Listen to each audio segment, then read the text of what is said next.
अजितदादाच्या माध्यमातून जे आपल्याला लाभलेलं आहे हे एक आपल्याला लॉंग टर्म आपल्याला चालून दिशा दाखवणारा आणि आपल्याला नेतृत्व प्रदान करणारा. त्यामुळे आपल्या विदर्भामध्ये असो, विदर्भाच्या हिशोबाने आज एक वेगळा पहिल्यांदा विदर्भाच्या कार्यालय आपण कधीही राष्ट्रवादी काँग्रेस पक्ष म्हणून आपण कधी केला नव्हता. आज विदर्भाचा एक चांगला कार्यालय, त्याचा उद्घाटन काय गर्दी नव्हता, नाही तर सगळ्यांना तिथेच आम्ही बोलवणार होतो. पण 2-2 कार्यक्रम एका दिवसामध्ये होऊ शकत नव्हते, म्हणून आपण तिथे कार्यक्रम केला आहे. ऑफिस 2 दिवस अगोदरच घेतल्यामुळे तिथे अजून व्यवस्था पूर्ण करायची आहे. ती विदर्भाची ऑफिस असणार आहे, तिथे स्टाफ राहील, बाकीची सगळी व्यवस्था राहील. आणि माझी विनंती आहे प्रत्येक विदर्भाच्या नेत्यांना, तुम्ही नागपूरला येतच असणार, 5 मिनिटं तरी आपण आपल्या कार्यालयाला भेट द्यावी.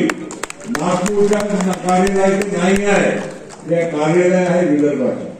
आणि त्या हिशोबाने सगळ्यांनी आपल्या पक्षाला जर उद्या खरोखर एक वेगळी ओळख आणि ताकद निर्माण करून दाखवायची असेल तर आपल्याला पहिला पक्षाकडे आपल्याला बघावं लागणार आहे, संघटनांकडे बघावं लागणार आहे.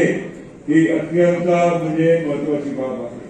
आणि माझी दादालाही विनंती आहे की तुम्ही पण काम करणारे जे चांगले कार्यकर्ते आहेत तुमच्याकडे, मुंबईच्या मंत्र्यांच्याकडे जे कोणी जातील त्यांनी किमान तरी पक्षांच्याकडून ज्यांच्याकडे प्रमाणपत्र असेल त्या जिल्ह्याच्या किंवा प्रांताच्या त्या लोकांना इंटिग्रेट केला पाहिजे.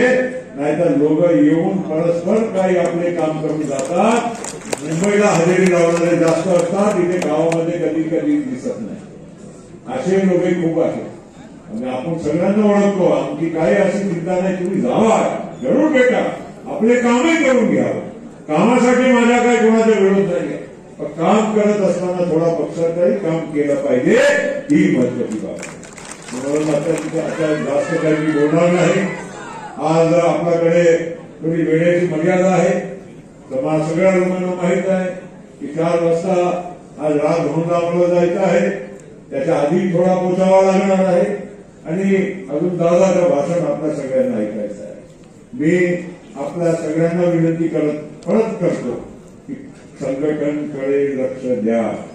आणि आमच्याही दादांनाही विनंती देऊन तुमच्या समोर केली आहे, जाहीर केली आहे, परत त्यांनाही मी करणार आहे, मध्ये त्यांना सांगत राहणार आहे.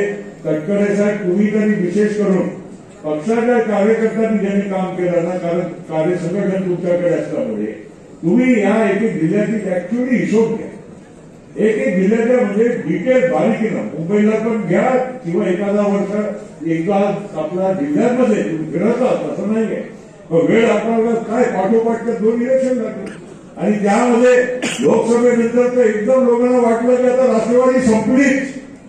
10, 15, 20 जागाच्या वर, 20 तर फार, 15 जागाच्या वर कोणी घेत नव्हते. आपण आपल्या दादांनी किती मेहनत केली. आपल्या पक्षाचे तुम्ही दादा गुलाबी जे दिसत राहिलं हे वातावरण, हे गुलाबी एक आपली वेगळी आयडेंटिटी उभी करण्यासाठी आपल्याला आपली एक वेगळी ओळख असली पाहिजे, आपली आयडेंटिटी असली पाहिजे. आणि आयडेंटिटी फक्त फेटाच्या मार्फत नाही, पण आपण केलेल्या कामाच्या मार्फत. आणि खऱ्या अर्थानं आज लाडकी बहीण योजना म्हणत होते, ही योजना 2 महिन्यात बंद होऊन जाईल. लवकरात लवकर आपल्या खात्यात पैसे आले, आमच्या बहिणींनी काढून घेतलं पाहिजे, हे केव्हाही बंद होऊन जाईल, वापस लागले जाईल पैसे. पण यशस्वी रीतीनं आदिती तटकरेंना पण त्या खात्याच्या म्हणजे जबाबदारी अतिशय चांगल्या रीतीने हाताळली आणि 5 महिन्याचे पैसे 2.5 करोड जवळपास महिलांना, बहिणीला त्यांच्या खात्यामध्ये वोटिंगच्या अगोदर मिळून गेले. आणि कुठलीही तक्रार नव्हती. आम्ही कुठल्याही गावामध्ये प्रचाराला गेलो, कार्यक्रमाला गेलो, कोणाला विचारला ते पैसे मिळाले तर सगळ्यांच्या हातावर